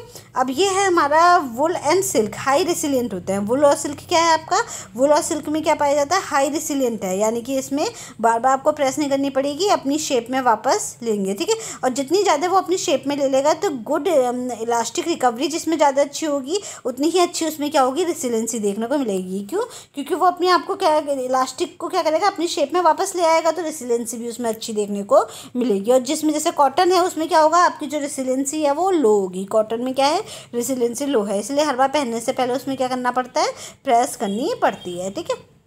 फिर है कलर अगर आप देखोगे तो नेचुरल कलर हमारे फाइबर और फैब्रिक में क्या पाए जाते हैं, हम जितने भी नेचुरल कलर पाए जाते हैं, ठीक है, जैसे नेचुरल फाइबर्स में वाइट टू नियरली ब्लैक सफ़ेद से काले तक के सारे शेड्स आपको कहीं ना कहीं देखने को मिल जाते हैं। जैसे कॉटन में वाइट टू ग्रे होता है, कॉटन का जो फाइबर निकल के आता है वो वाइट टू ग्रे कलर का मिलता है। वुल आप देखो वाइट टू ब्लैक कलर की मिल जाएगी। वुल मतलब जो शीप हैं, जो हमारे भेड़ें होती हैं, शीप्स होती हैं, उनके बॉडी में ब्लैक कलर की भी आपको वुल मिल जाती है उससे, ठीक है।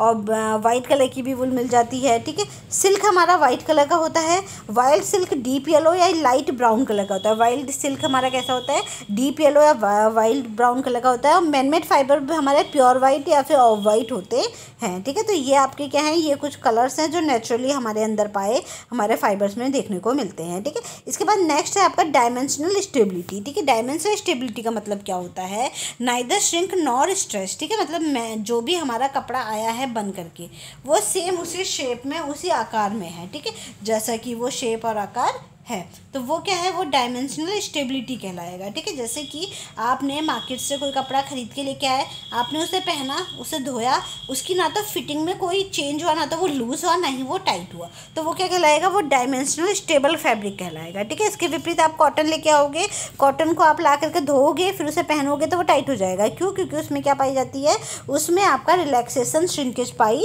जाती है, ठीक है। तो नाइदर श्रिंक नॉर स्ट्रेच का मतलब क्या है कि आपका जो फैब्रिक है वो क्या है, डायमेंशनली स्टेबल है, ठीक है। डायमेंशनली स्टेबल है, वो चेंज नहीं हो रहा, उसका जो भी डायमेंशन है वैसा का वैसा ही बना हुआ है, कोई भी उसमें बदलाव नहीं आ रहा है। इसमें से रिलैक्सेशन श्रिंकेज है। रिलैक्सेशन श्रिंकेज में क्या होता है, कुछ धुलाई में ही सिकुड़ता है, जैसे कॉटन है, ठीक है। कॉटन को क्या होता है, शुरू की 1-2 धुलाई में जितना सिकुड़ना होगा, जितना श्रिंक होना होगा वो हो जाएगा, बाद में नहीं होने का, ठीक है। जबकि कॉटन प्रोग्रेसिव सॉरी कॉटन नहीं, वुल जो है प्रोग्रेसिव श्रिंकेज में आता है। क्यों? क्योंकि इसे जितने बार आप धोगे उतने बार ही वो सिकुड़ता रहता है, इसीलिए वुल जो है वो छोटे हो जाते हैं कुछ ही सालों में, ठीक है। 1-2 साल में आप पहनोगे वुल को तो वो आपको साइज़ में छोटे लगने लगेंगे। क्यों? क्योंकि उसमें वो क्या है, जितने बार भी आपने धोया होगा उतने ही बार में वो छोटा होता रहता है, ठीक है। तो इसको क्या बोलते हैं, प्रोग्रेसिव श्रिंकेज बोलते हैं, ठीक है। फिर है आपका इसमें थर्मल रिएक्शन, ठीक है। थर्मल रिएक्शन का मतलब क्या होता है, behaviour of fibre at different temperature, ठीक है। थर्मल रिएक्शन का मतलब क्या है, किस टेम्परेचर पे कोई फाइबर क्या बिहेवियर दिखा रहा है। जैसे कि मान लो आपने अपनी प्रेस को गर्म किया, ठीक है, गर्म किया, प्रेस जब गर्म किया, आपने कॉटन पे 200-300 डिग्री तक का टेम्परेचर था आपकी प्रेस का, आपने वो रखा, तो वो एकदम इतना नहीं जलेगा, उसमें क्या पड़ेंगे, रिंकल्स पड़ जाएंगे, ठीक है। इसके विपरीत कोई मैनमेड फाइबर है, ठीक है, मैनमेड फाइबर पे आप एकदम से रख दोगे तो वो एकदम से चिपक जाएगा और उसमें होल हो जाएगा, कपड़ा आपका पूरा ख़राब हो जाएगा, ठीक है। तो ये क्या है, ये थर्मल रिएक्शंस है कि किस टेम्परेचर पे क्या फाइबर और फैब्रिक आपका बिहेवियर दिखाता है, ठीक है। Behaviour of fibre at different temperature, ठीक है, अलग अलग टेम्परेचर पे आपका जो फाइबर है उसका क्या बिहेवियर होता है। Some are heat sensitive and some are not heat sensitive. कुछ तो हीट सेंसिटिव है, एकदम जल जाते हैं, ठीक है, और कुछ जो है वो हीट सेंसिटिव नहीं होते, बहुत हद तक का टेम्परेचर जो है वो झेल जाते हैं। तो इसमें थर्मोप्लास्टिक फाइबर है। थर्मोप्लास्टिक फाइबर क्या होते हैं, due to the vibration of molecule in the, अच्छा ठीक है, थर्मोप्लास्टिक क्या होंगे आपके, heat sensitive in the ability of soften. जैसे आपने पॉलीथीन ली, ठीक है, जिसमें हम सब्जियां लेके आते हैं मार्केट में, वो भी एक तरीके का फाइबर ही है, ठीक है, फाइबर ही तो है, वो भी एक तरीके का, जो पॉलीथीन्स बनाते हैं हम, ठीक है। तो जो आपने जो पॉलीथीन्स ली, तो आपने देखा होगा उन पॉलीथीन्स में जब आपका आप हल्का सा भी प्रेस से वो अगर टच भी हो जाते हैं तो एकदम मेल्ट करके क्या हो जाती है, वो चिपक जाती है, ठीक है। तो ये क्या है, आपकी heat sensitivity is ability to soften. क्या थर्मोप्लास्टिक फाइबर्स हैं, वो पॉलीथीन्स हो गए, ठीक है, प्लास्टिक के ही, जनरली प्लास्टिक में पाया जाता है ये, ठीक है। तो कुछ फाइबर्स जो है हमारे प्लास्टिक्स जैसे ही होते हैं, वो ऐसे केमिकल स्ट्रक्चर उनका सेम सा ही होता है, तो उसमें आप देखोगे तो हीट सेंसिटिविटी ज़्यादा देखने को मिलेगी। एबिलिटी टू सॉफ्ट, एकदम से सॉफ्ट हो जाता है, मेल्ट हो जाता है और श्रिंक हो जाते हैं जब भी हम उसमें क्या करते हैं, हीट के साथ उसको इंट्रोड्यूस करते हैं। जरा सा भी हमारा टेम्परेचर प्रेस का ज़्यादा हुआ तो एकदम चिपक जाएंगे वो, ठीक है। मैंने अपने कई सारे सूट जो है ऐसे ही जला दिए हैं। क्यों? क्योंकि उनका टेम्परेचर हल्का सा भी ज़्यादा होता है तो वो सूट्स में क्या हो जाते हैं, होल हो जाते हैं, ठीक है। तो इसमें प्लास्टिक हो गया, सिंथेटिक एसीटेट हो गया, ये इसका एग्जाम्पल है। तो जब भी आप इसको देखोगे, थर्मोप्लास्टिक फाइबर्स, इन सबको हम क्या बोलते हैं, थर्मोप्लास्टिक फाइबर बोलते हैं, जो क्या है एकदम से चिपक जाते हैं आपके, जब भी आप प्रेस करते हो तो एकदम सॉफ्ट हो जाएंगे, जरा सा हल्का सा उनको हीट दिख गई कहीं से तो चिपकने लगेंगे, मेल्ट होने लगेंगे, ठीक है। तो वो क्या है, वो आपके थर्मोप्लास्टिक फाइबर्स कहलाते हैं। क्यों होता है ऐसा? Due to the vibration of molecule in the fibre by heat, ठीक है। क्यों? जो फाइबर के अंदर के जो मॉलिक्यूल्स होते हैं ये क्या करने लगते हैं, जब भी इनमें हीट जाएगी, ठीक है, जो अंदर मॉलिक्यूल्स है जब भी हीट होता है वाइब्रेट करने लगते हैं, एक दूसरे से इधर उधर भागने लगेंगे वो, ठीक है। जिसके चलते क्या होगा, उसमें ये वाली प्रॉब्लम देखने को मिलती है, सॉफ्टन वाली, ठीक है, मेल्ट होने जाने की, सॉफ्टन होने जाने की। तो इनको क्या बोलते हैं? थर्मोप्लास्टिक फाइबर्स बोलते हैं, ठीक है। इसमें क्या होगा, परमानेंट क्रीज एंड प्लीट्स के लिए हम यूज़ कर सकते हैं, ठीक है। इसको हीट सेट भी बोलते हैं। जैसे मान लो आपने स्कल्ट बनाई, ठीक है, स्कल्ट में आपको प्लीट्स डालनी है, ठीक है, आपको प्लीट्स डालनी है इस तरीके से अपनी स्कल्ट्स में, ठीक है। तो स्कल्ट्स में आपने प्लीट्स डाली है। अब जो आपका फैब्रिक है वो फैब्रिक क्या है, वो आपका थर्मोप्लास्टिक फैब्रिक है। तो एक मेथड तो ये है कि आप यहाँ पे सिलाई करके प्लीट्स डाल दो, ठीक है, सिलाई के थ्रू। और एक मेथड क्या है, एक मेथड ये है कि आप इसको प्लीट्स बना करके इसके ऊपर एक इतनी तेज़ गरम की, मतलब जितना ये टेम्परेचर झेल सके इतना गरम की, उसमें क्या कर लो, प्रेस जैसी कर दो, ठीक है। आपने मशीन्स आती हैं इनकी, तो वो प्रेस जैसी आपने यहाँ पे करी इस पर, तो ये जो फैब्रिक है ये ऐसा का ऐसा यही सेट हो जाएगा। इसको बोलते हैं हीट सेट। तो आपको इसमें स्टिचिंग करने की ज़रूरत नहीं है, आपकी प्लीट्स जो है वो ऐसे ही बन जाएंगे, ठीक है। अब जब तक दोबारा आप इसी टेम्परेचर में जा कर के जो प्लीट्स बनी इन्हें मेल्ट नहीं करोगे, इन्हें नहीं हटाओगे, तब तक ये नहीं हटेंगी, ठीक है, तब तक ऐसी की ऐसी बनी रहेंगी। तो आपको स्टिचिंग करने की ज़रूरत नहीं है, ठीक है। तो इसको हीट सेट बोलते हैं, ठीक है। तो थर्मोप्लास्टिक फैब्रिक में कर सकते हैं हम, ये जो थर्मोप्लास्टिक फाइबर्स होते हैं उनमें हम ये वाला मेथड जो है वो यूज़ कर सकते हैं, ठीक है। Heat conductivity of fabric, fabric में जो हीट कंडक्टिविटी है, ability of fibre to conduct away heat from the body, ठीक है। तो ये क्या है आपका, जो आपका हीट कंडक्टिविटी ऑफ फैब्रिक का मतलब क्या है, जो आपके बॉडी में हीट बन रही है, ठीक है, हीट बन रही है आपकी बॉडी से, क्या होता है, हीट निकलती है, गर्म रहती है ना हमारी बॉडी। तो जो वुल है, वुल का काम क्या होता है, जो हमारी बॉडी की गर्माहट है वो उसे बाहर नहीं जाने देती, और बाहर की जो ठंडाहट है वो अंदर नहीं आने देती, ठीक है। वुल का काम ये होता है। और कॉटन क्या करती है, कॉटन आपकी जो बॉडी की गर्माहट है उसे बाहर फेंक देता है, ठीक है, और बाहर की ठंडी ठंडी हवा अंदर आने देता है। इसीलिए हमारा जो कॉटन है वो गर्मियों के लिए ठीक होता है, और जो वुल है वो जाड़ों के लिए ठीक होता है, ठीक है। तो अब क्या हीट कंडक्टिविटी ऑफ फैब्रिक है, तो ability of fibre to conduct away heat from the body, कि आपके जो फाइबर है उसमें कितनी एबिलिटी है, कितनी क्षमता है कि वो जो आपका बॉडी का जो गर्मी है, बॉडी की जो वार्मनेस है उसे बॉडी से बाहर फेंक सकती है, ठीक है। तो इसको क्या बोलते हैं हम, हीट कंडक्टिविटी बोलते हैं, ठीक है। सुटेबल फॉर पर्टिकुलर सीजन, ठीक है। इसी से क्या होता है, हमारा जो फाइबर है, जो फैब्रिक है, जो कपड़ा है, वो क्या होता है, एक पर्टिकुलर सीजन के लिए परफेक्ट बनता है, ठीक है। तो ये क्या हो गया, ये हमारे सारे सेकेंडरी प्रॉपर्टीज़ हैं। अगर ये प्रॉपर्टीज़ हमारे फाइबर में है तो वेल एंड गुड, नहीं है तब भी हम क्या बना सकते हैं, कपड़ा बना सकते हैं, ठीक है। अब जो हमारे इसके अलावा कुछ और एक्स्ट्रा प्रॉपर्टीज़ हैं जिन्हें हम बोलते हैं मिसलिनियस प्रॉपर्टीज़, तो उन्हें हम अपने नेक्स्ट लेक्चर में पढ़ेंगे। Thank you everyone, have a nice day.